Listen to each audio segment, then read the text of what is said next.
We all know that cancer is systemic disease. Immunity plays a very important role.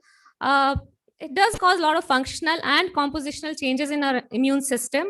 So next topic also goes to the same concept, role of immunity in cancer. And our speaker is Dr. K. Lakshman. He's a senior consultant GI and laparoscopic surgeon at Shanti Hospital. He's associate editor of Indian Journal Surgery. I would like to invite Dr. Lakshman to take on the next session. Moderator for the session is Dr. Medha. Dr. Rajiv is going to introduce. Dr. Medha Shugara. She's an associate professor in surgical oncology at St. John's Medical College, Bangalore. May I request Dr. Lakshman to please take over. Thank you.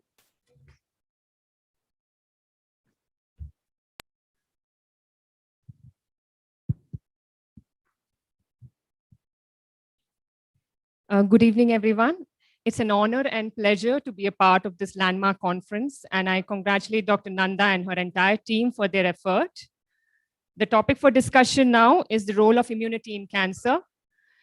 In the last 2 years, we have witnessed an increase in consumption of vitamin supplements, immunity boosters, in the hope that we brave through the pandemic. So we all have definitely understood the importance of immunity. Let's see how immunity helps us get through cancer. Thank you very much for your kind introduction. Ladies and gentlemen, Dr. Ramesh, Dr. Ramchandra, Somshekhar was here. It's indeed very nice to be here in the presence of these very great personalities and great achievers in the field of cancer. Dr. Nanda and Spock, thank you very much for giving me this opportunity. I must first start with a confession. I think my predecessor did the same. For a simple-minded surgeon like me, immunity is a great challenge. The topic has developed so much in the last 2 to 3 decades that it's practically impossible to understand this, and you need to have real specialists to get into it. But what I would like to do for the benefit of a mixed audience like we have today is to just understand the very basics of immunity, its role in cancer, and a few pointers to how one can boost immunity and perhaps fight cancer. I know that many of the topics that I'm going to touch upon are going to be talked about in greater detail as the conference progresses. By definition, immunity is the ability of an organism to resist a particular infection or a toxin. So, basically the body tries to recognize self from the non-self, something which is foreign. And the process of immunity fights whatever that is foreign. While we all associate immunity with infection very easily, it is less well known that immunity plays an equally important role in fighting cancer as well. And it does it through both cellular elements like the white blood cells and from proteins called antibodies. All of us are born with 3 main types of immunity: the innate immunity that we all possess, the acquired immunity that we get when we get exposed to foreign proteins, basically, maybe be it infection, be it a cancer cell, be it a toxin, and a passive immunity that we tend to get from somebody else. Commonest is the immunity that a baby gets from the mother's breast milk. The colostrum is rich in antibodies, and that's a passive immunity. In the course of treatment of cancer, we can get passive immunity as a part of your immunotherapy, which I'm going to talk about. The basic mechanism by which our body fights these foreign proteins, be it, as I said, infections or cancer cells, is through proteins called antibodies. These circulate in the blood. There are the second main group called the cellular kind of immunity. There are various kinds of cells, the white blood corpuscles, the macrophages and the like, which are highly complex. I must say that if you get into it, it gets very, very confusing. But for our purposes today, it is sufficient for us to know that the immunity in the body, as I said, may be innate, acquired, or passive, and that is executed, that is made effective through antibodies and through cells. How does the body recognize a protein as foreign? Be it, as I said, say a cancer cell. How do you know that this is not a normal, correct cell of the body? It happens because of antigens. These are proteins as well. And you have certain cells called the antigen presenting cells. The common examples are dendritic cells or macrophages. Dendritic cells are on the skin. And an example, not of cancer, but an infection, is that the human prepuce on the penis is very rich in dendritic cells, to such an extent that the presence of the prepuce is a risk factor for HIV infection. The WHO actually thought whether they should have a mass circumcision program to reduce HIV incidence in the African subcontinent. The example I gave here was to say that these dendritic cells are capable of recognizing some protein, the antigen, as foreign and presents it to the body. And how does the body react? It reacts through other sets of white blood cells called the T cells. They're called T cells because they're mature in an organ in the chest called the thymus. So the T cells recognize the foreign protein, and through two separate subcategories of cells called the helper cells and the cytotoxic cells, they try and hit the cancer cells and kill them. Helper cells are what they are. They cannot kill the cancer cells by themselves, but they prepare the cancer cells to be killed by other macrophages, by the cytotoxic cells. And they do it through various chemicals. These chemicals are really a whole variety of them. They're called cytokines, interleukins, interferons, and tumor necrosis factors and the like. There are so many names and so many of them that it's actually mind-boggling. We needn't go into the details of that, but let's suffice it to say that helper cells, through the medium of these various chemicals, help to recognize and prepare the cancer cells to be killed by the cytotoxic cells, by the other cells which kill these cells.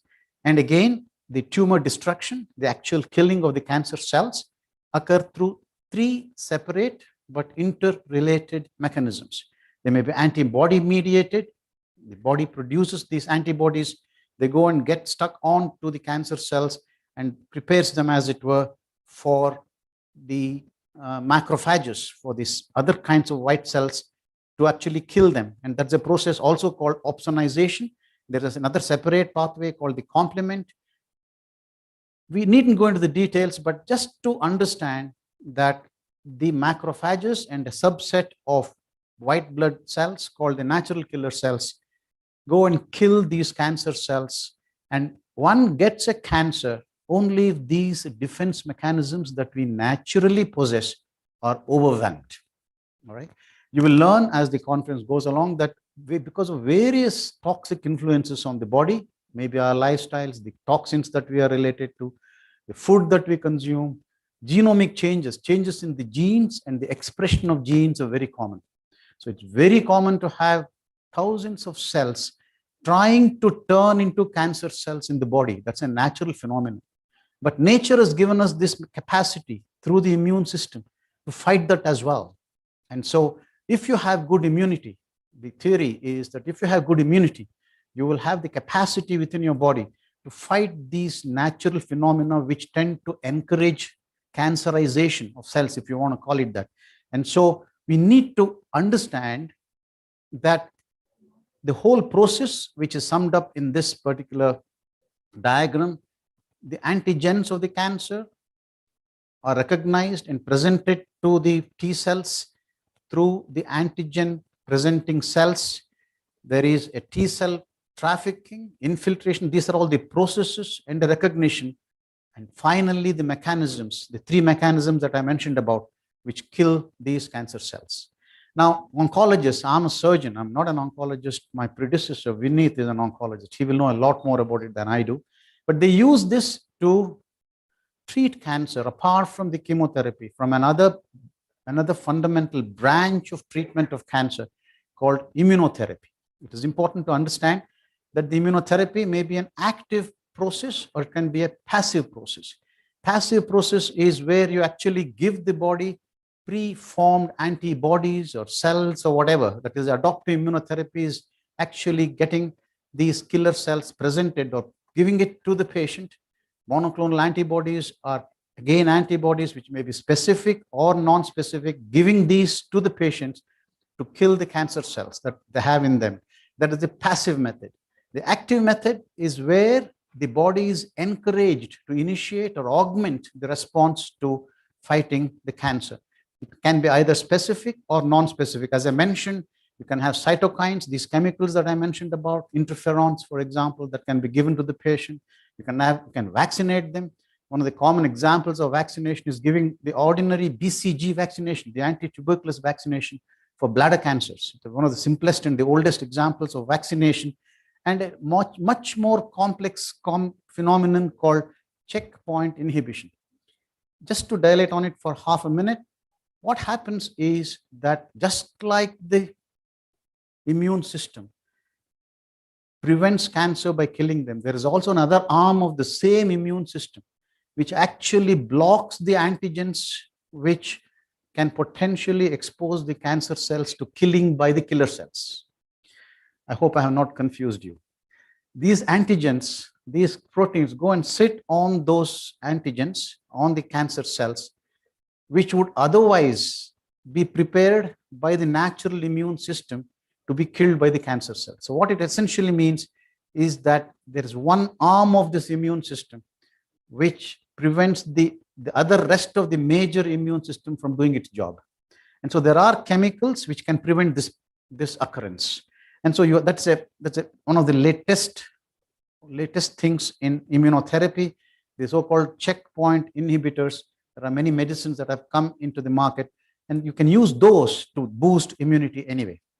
But for most of us, that is as far as the complex immunology is concerned, but most of us, we are interested in boosting our innate immunity.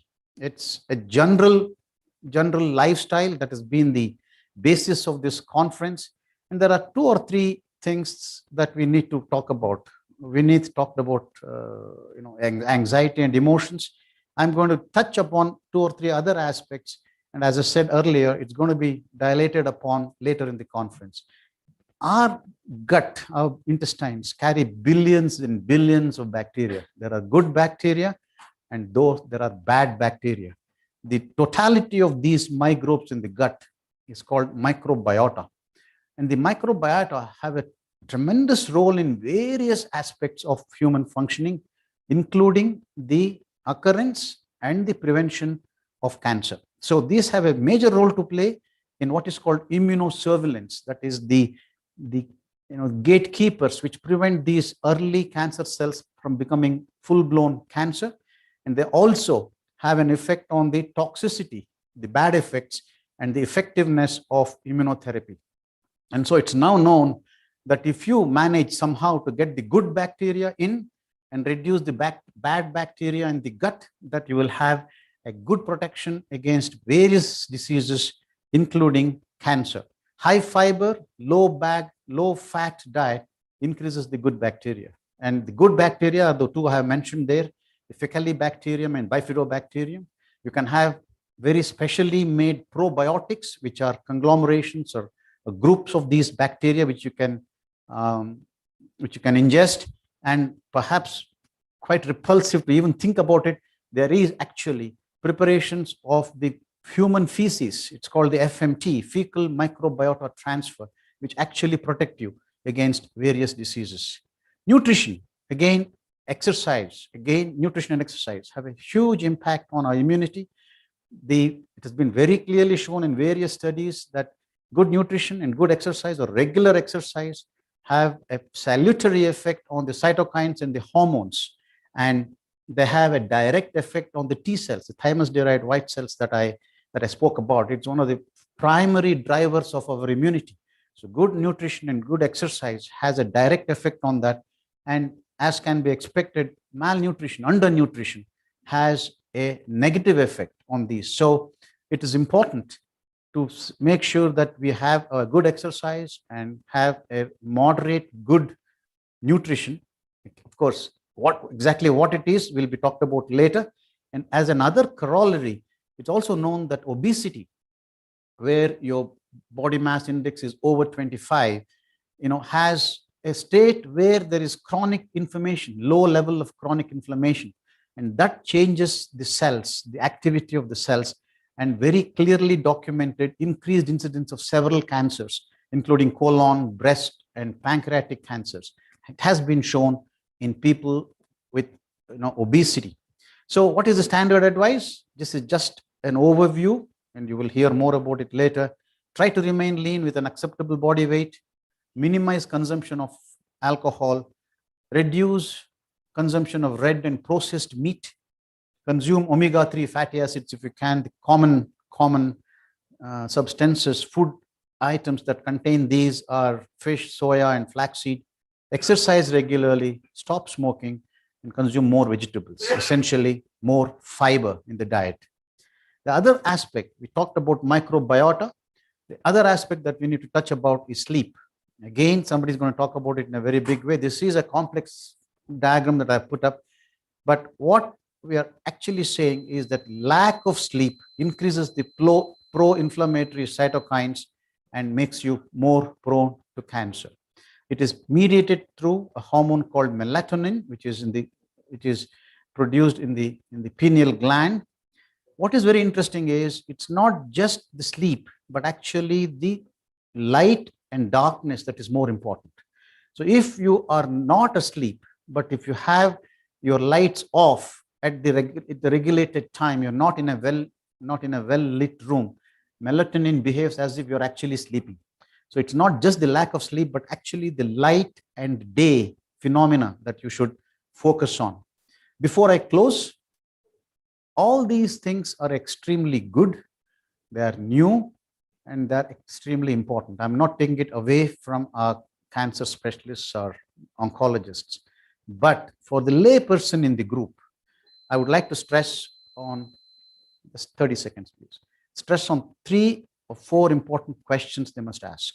Before they accept a medical treatment that is recommended, please ask, is the phase 3 trial over? I won't go into the phases of trials, but it is established that before you actually exhibit the treatment to a given patient, it must have come through a positive phase 3 trial. What is the response rate? How many people really respond? I mean, I'm not here to say what percentage should respond, but to my mind, if I want the treatment for myself, I think 60 to 70% must respond. Many of the treatments that are on offer today will have 20-25% response. It's for you to check whether you are okay with 25% or whether you want 70%. I can tell you for sure, I want 70%. What is the disease-free survival and overall survival? Disease-free survival is how long am I going to live with the treatment versus without the treatment, without the detection of new disease. But my simple question to all my colleagues and all my patients, how does it matter how long you live? Disease-free survival is less important to me than overall survival. If my overall survival is going to be 2 to 3 months more than without treatment, why do I need the treatment? So please ask these questions. And of course, quality of life. QOL is quality of life. If I'm going to live 3 or 4 months longer with my chemotherapy or immunotherapy, and if 2.5 months of those 3 months are spent in hospital, why do I need it? So let us be very practical about it for the non-doctors in the group. And of course, even to my doctor colleagues, I think we should always be asking these questions before we offer these new, essentially good and important, I'm not taking it away from it, before we offer these treatments to our patients. And of course, cost is an extremely important issue. Thank you very much for your patient listening. Thank you, Dr. Lakshman, for simplifying the complex subject of immunity. In the interest of the general public, I'd just like to ask you one question.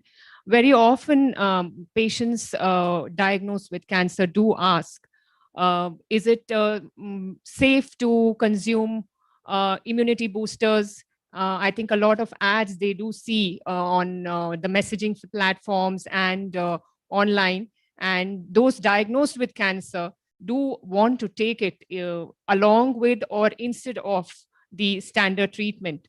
What would you advise to these patients?